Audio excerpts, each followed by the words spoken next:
Hello everybody, welcome back to the About Breathing series. Got a couple of more topics I wanted to share. I'm still talking about awareness and relation, and today I wanted to bring some attention to connecting with the vital energies in this work.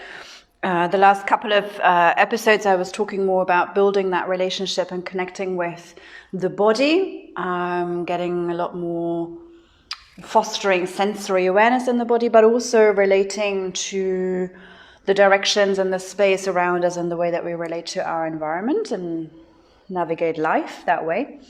And so another aspect is the energetics, and I really love bringing in the principles from Chinese medicine as well as all of the body work that I do, which is rooted in Thai massage and obviously the yoga, where, well, really all Eastern practices work on an understanding that there is what we know is like meridians, and every modality has a slightly different understanding of those, where they run, how many there are, what they're called, and so on. But let's go with meridians.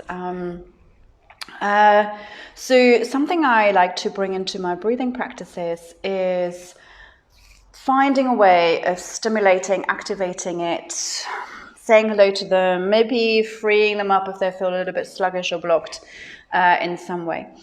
And so actually with a lot of the movements that we do to prepare the whole thorax, to free some of the upper body tensions and create some movement through the thorax and waking up the diaphragm, all of that is actually already stimulating all of the meridians running through the upper body. We're doing quite a lot of arm movements with what I've been discussing so far, if you noticed.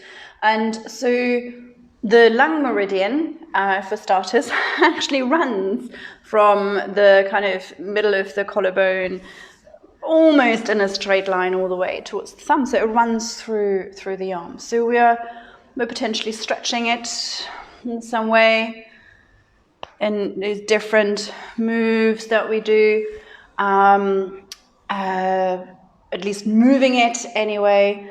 And there are other meridians as well. So obviously in Eastern practices, there's always a kind of a connection, how one affects the other, how one nourishes the next, supports the health of something else, and so on. So it's not just the lung meridian or the lung energy that we might be tapping into. All of this arm kind of space movement in general relates to the issues of the immune system.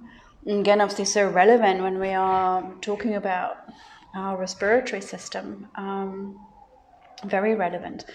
And then something else I really love doing as part of the practice, and I kind of probably do it every time, sort of become a bit of a ritual, is some tapping. So that's another way of stimulating and getting a little bit more flow going.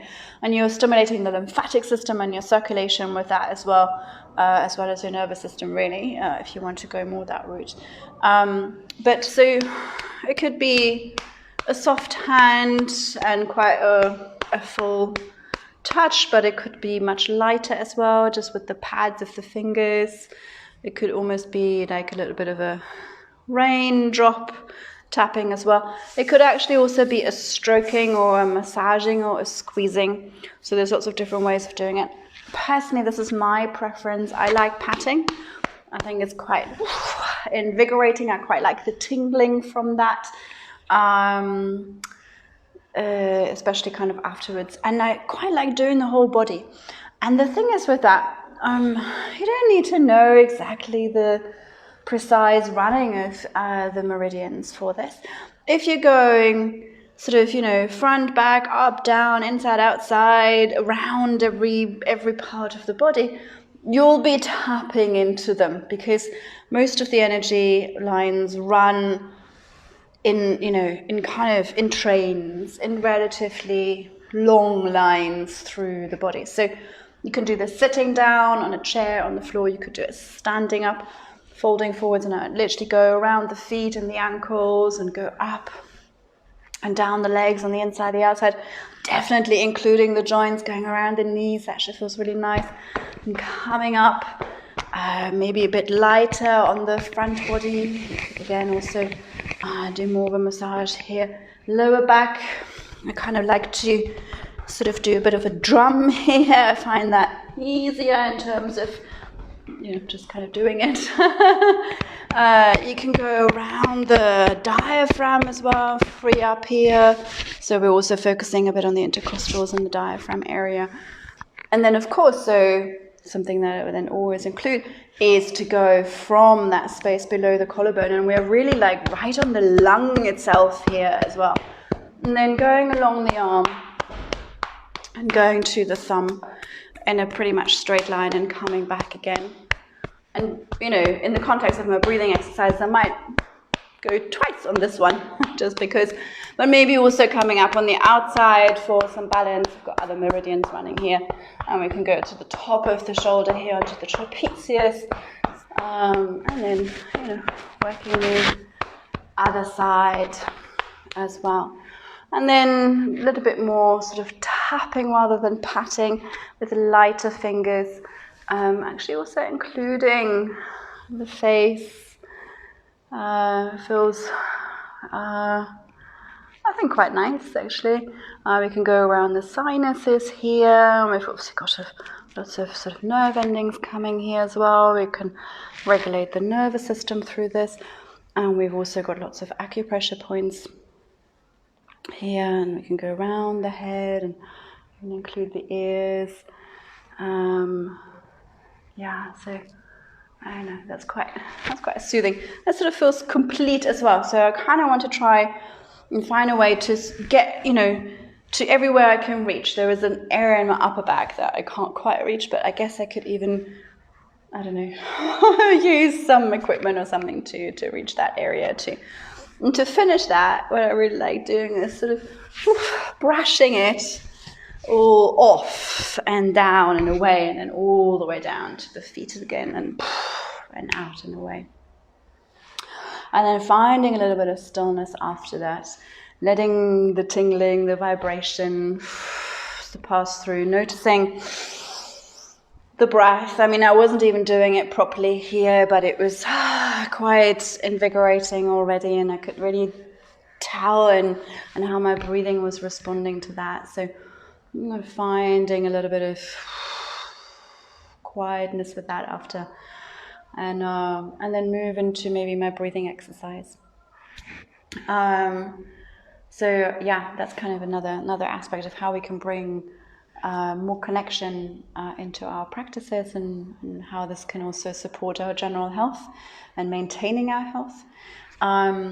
This kind of patting of the energy lines in the body, I also really enjoy it as a little sort of mini break. I try to get, at least with my students and bodywork clients, to take more meaningful breaks more often, especially when they have a sort of sit-down job. Can you get up every 20 minutes and move? That's a lot. we scream. But that would make a huge difference to all the stagnation and the pain and the kind of everything that's being blocked up from sitting too long, and to move the tissues, to move the fascia, to regulate the nervous system. Can you make your lunch breaks more meaningful? Can you literally create more meaningful breaks? And so sometimes I'm like, okay, but so what do I do now? I get up, and now what? So it's kind of fun and makes it potentially a little bit easier to have like a couple of exercises you can do. So it could be that you have a bit of a stretch, and this I actually also sometimes combine that with the patting. Kind of first I stimulate a little bit, but then I also have a little bit of an elongation through the body, and sort of almost like I wanted to stretch the meridians after. Depends on which way you want to look at it. It's all the same. But this could be a really cool little 2-minute exercise that you could do in one of those power breaks. Gives you something to do, and might make you feel all a bit sort of refreshed, I think, mostly. But of course, it might make you feel whatever it will make you feel. But maybe have a go, see how that works, or do it in combination with your sitting practice, your breathing practice, your quieter practice, kind of maybe as a preparation. You know, if we come to do a quiet seated practice, I don't think it's such a great idea to kind of move into that being all sluggish and stagnated. So if we can, before we come and sit and want to actually get a little bit of sort of clarity and spaciousness run through our system and our whole being, I think it's kind of a great idea to make sure we address that stagnation that we carry around no matter what we do a little bit beforehand, and do something to free that up. Do a little bit of a joint freeing sequence or something like this, for example. Hope that's helpful. I am still breathing with people 3 times a week online from 9 till 9:30 on Tuesdays, Thursdays and Saturdays. It's the Morning Breathing Club, so it's a membership for €22 a month. You get all of those live sessions plus all of the recordings and access to the entire archive of past recordings, which is by now over 100 or so. And the first 2 weeks of that are free, so maybe if you're interested, check it out. I will post the link below this video. Thank you so much for tuning in. There'll be 1 or 2 more videos coming where I kind of want to share a couple of the exercises, the actual breathing practices that I really enjoy doing. So maybe even guide one or two of those here, so you kind of get a bit of a felt sense of what I'm talking about. But for now, thank you so much. Enjoy the rest of your day and take care of yourselves. Bye for now.